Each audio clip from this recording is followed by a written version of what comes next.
Here's the thing that makes no sense until it makes all the sense in the world. The more he pulls away, the more you want him. And the more he comes close, the less urgent it feels. You would think distance would kill attraction. You would think someone walking away from you would make you want to walk away too, but it doesn't. It makes you run faster. And that impulse to chase harder precisely when the evidence says stop, isn't a personality defect. It isn't low self-esteem. And it isn't love. It's a trap. A psychological trap with 3 layers that lock together so tightly you can't see where one ends and the next begins. And today, I'm going to take it apart piece by piece so you can finally see the machinery that's been running underneath every relationship that looked like this. Intermittent reinforcement. Why inconsistency is more addictive than affection. Let's start with the layer that operates below your awareness entirely. The one that works on your neurochemistry before your conscious mind even gets involved. When someone is consistently affectionate, when he texts every morning, shows up when he says he will, expresses interest without ambiguity, your brain registers that as pleasant, comfortable, safe. Dopamine releases at a steady, moderate level. It feels good, but it doesn't feel electric. Now take someone who gives you warmth unpredictably. 3 days of closeness, then silence. A night of real connection, then a week of one-word replies. A moment so tender you could cry, followed by behavior so cold it makes you question whether the tenderness even happened. That inconsistency does something very specific to your dopamine system. Each time affection reappears after an absence, your brain doesn't just register pleasure, it registers surprise reward. And surprise reward triggers a dopamine spike that is significantly higher than what predictable affection produces.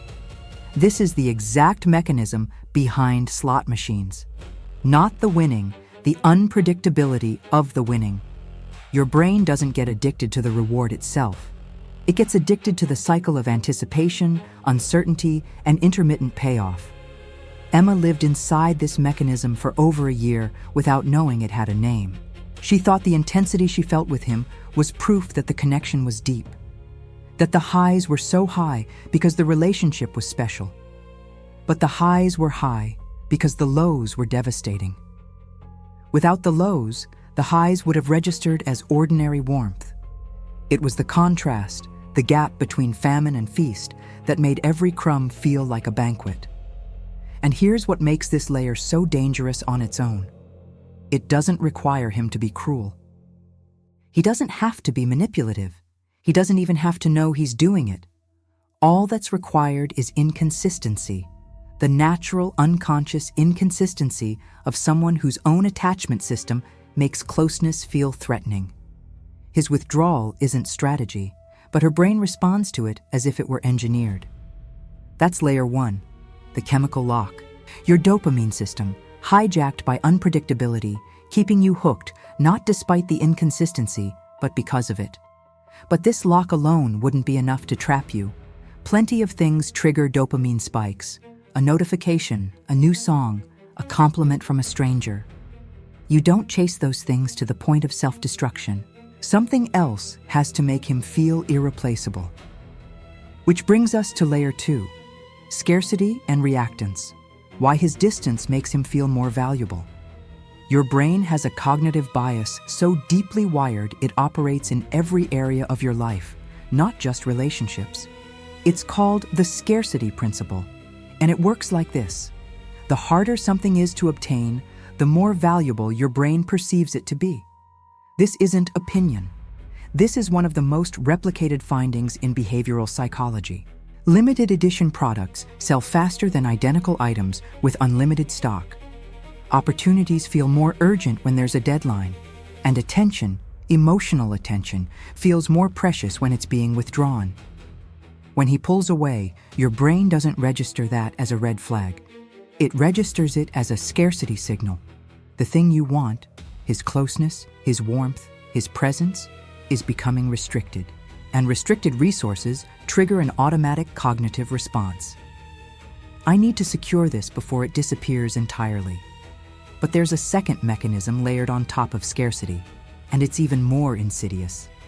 Psychologists call it reactance, the psychological resistance you feel when a freedom you had is being taken away. When someone who was available starts becoming unavailable, your brain doesn't just want the thing more. It rebels against the loss of access. It's not just desire. It's protest. And this is where Emma's experience becomes painfully specific. She'd describe it like this. When things were good between them, she felt calm, secure even. She could go about her day, focus on work, see friends without that gnawing ache in her chest. But the moment he started fading, the moment the texts thinned out and the plans got vague, she couldn't think about anything else. Not because she loved him more during those periods, because her brain was reacting to the restriction. Every unanswered text amplified his perceived value. Every hour of silence made the next interaction feel more critical. His emotional withdrawal didn't decrease her interest. It inflated it, artificially, through the same cognitive distortion that makes people bid irrationally at auctions when time is running out. She wasn't chasing him because he was worthy of the chase. She was chasing him because her brain had confused his absence with his worth. That's layer 2, the cognitive lock. Scarcity and reactance working together to make his distance feel like proof that he's valuable, when all it actually proves is that he's unavailable. Now, 2 layers in and you already have a powerful trap. Dopamine keeping you hooked, scarcity making him feel irreplaceable. But there are people who experience both of these mechanisms and still manage to walk away. They feel the pull, they recognize the distortion, and they override it. So why can't you? Because there's a third layer. And it's the one that was installed before you had any say in the matter. The childhood blueprint. Why chasing love feels like the only option. This layer doesn't operate on chemistry or cognition. It operates on identity, on the deepest, oldest understanding you have of what love is and what it requires from you. If you grew up with a caregiver whose love was consistent, present when you needed it, reliable in its warmth, then your nervous system learned something fundamental. Connection is safe, and it comes to you. You don't have to earn it. You don't have to chase it. You can simply exist, and the people who love you will show up. But if your earliest experience of love was different, if affection was something that appeared and disappeared according to a logic you couldn't crack, then your nervous system learned a very different lesson. It learned that love is not something that comes to you. It's something you go get, something you work for, something that requires vigilance, effort, performance, adjustment. And if you stop working, if you stop chasing, stop monitoring, stop trying to earn it, it will leave. This is the emotional blueprint of anxious attachment. And it doesn't just influence who you're attracted to. It defines what role you believe you're supposed to play in love. Emma never questioned the chasing. Not really. She questioned whether a specific person was worth chasing, sure. She questioned whether she was being too much in a given situation. But the fundamental belief that love requires pursuit, that closeness is something you have to fight for, that if you stop reaching the other person will simply drift away, that belief was so deep, she never even identified it as a belief. It just felt like reality. And the reason this layer is the most dangerous isn't because it's the most painful. It's because it makes the other 2 layers invisible. When chasing is your default mode, you don't notice that dopamine is hijacking your system, because the intensity just feels like love working the way it's supposed to.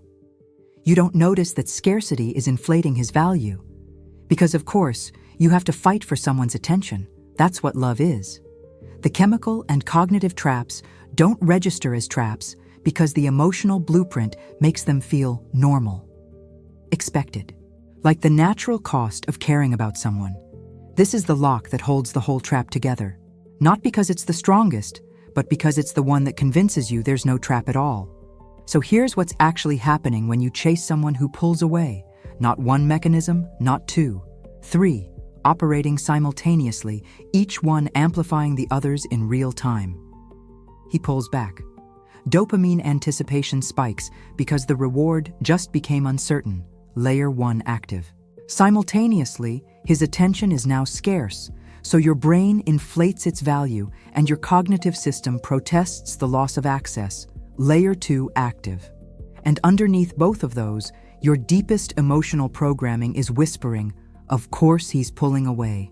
You're not doing enough. Try harder. Reach further. This is your job. Layer 3 active. 3 locks. Clicking shut at the same time. Chemistry making you crave. Cognition making you overvalue. Identity making you believe the chase is love. And when she finally closes the gap, when he responds, when he comes back, when he gives her just enough warmth to breathe, all 3 locks release simultaneously. The dopamine lands, the scarcity dissolves, the childhood wound gets a moment of relief, and that triple release feels so overwhelmingly good that her brain files it under proof. Proof that the chase was worth it. Proof that the effort works. Proof that this is how love functions, until he pulls back again. And the whole machine restarts. This cycle has a clinical name. Relationship researchers call it the pursuer-distancer dynamic, what Gottman's lab calls demand-withdrawal. One partner moves forward seeking connection, the other moves back seeking autonomy. And the gap between them never closes because each person's movement triggers the other person's counter-movement. And here's the finding that makes this more than just a painful pattern. The demand-withdrawal cycle, without intervention, is one of the strongest predictors of relationship deterioration in the clinical literature. It doesn't resolve with time. It doesn't get better because you love each other. It escalates because every rotation makes the pursuer more anxious and the withdrawer more avoidant, widening the gap with every turn. Emma wasn't failing at love. She was caught in a machine that was specifically designed, by chemistry, by cognition, by a childhood she didn't choose, to keep turning. So let me say this as directly as I can. You are not weak for chasing someone who pulls away. You are not desperate or pathetic or lacking in self-respect. You are a person whose neurochemistry, cognitive wiring, and earliest emotional learning are all pointing in the same direction, toward pursuit. And you've been following that signal because every part of your system is telling you it's the right thing to do. But it's not the right thing. It's the familiar thing, and your system can't tell the difference yet. The chase isn't love. It's a trauma response wearing love's clothes. It feels urgent because your dopamine system is in withdrawal. It feels important because your brain is treating his attention like a scarce resource. And it feels necessary because somewhere in your earliest memories, a version of you learned that if she didn't run toward love, love would leave the room. None of that is your fault. Every piece of this trap was built before you knew it was being built. But now you can see it. You can see the chemical lock. You can see the cognitive lock. You can see the emotional lock underneath both of them. And you can see, maybe for the first time, that the trap only works as long as you don't know it's there. Knowing doesn't make the chase stop overnight. I won't pretend it does. Emma still feels the pull. Some mornings she wakes up, and the first thing her body wants is to reach for him. Not because she's thought about it, but because the wiring fires before her conscious mind has even booted up. But here's what's different now. She can catch it. She can feel the surge, the tightening in her chest, the urgent need to text, the conviction that one more conversation will finally fix everything. And instead of acting on it, she can name it. That's dopamine. That's scarcity. That's the little girl who learned that love leaves unless you chase it. And naming it doesn't kill the feeling, but it does something almost as important. It separates her from the feeling. It creates a sliver of space between the impulse and the action. And in that space, she gets to choose. Not from the blueprint, not from the chemistry, from her. The trap works in the dark. It works when you think the chase is love, when you think his distance means he's valuable, when you think your job in a relationship is to close every gap before it swallows you whole. But you've sat through this entire video. You've seen the wiring. You've watched the machinery get taken apart, piece by piece, until there's nothing mysterious left. And a trap you can see, a trap you understand down to its last mechanism? That's not a trap anymore. That's a choice. And for the first time, maybe for the first time in your entire relationship history, the choice is actually yours.